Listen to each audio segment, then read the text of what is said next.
love that they were able to incorporate the activities from science, math, reading, art, and able to do it in a fun way. I understand that learning through play is important. I try to emphasize that every day, and I'm glad they were able to encourage that here for this event.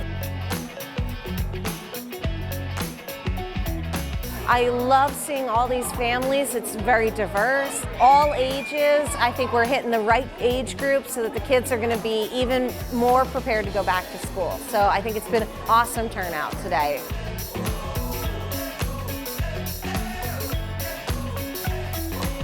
This event was designed to increase parents' awareness of school readiness skills and help children practice those skills through play activities. And that's what exactly that we are providing right now.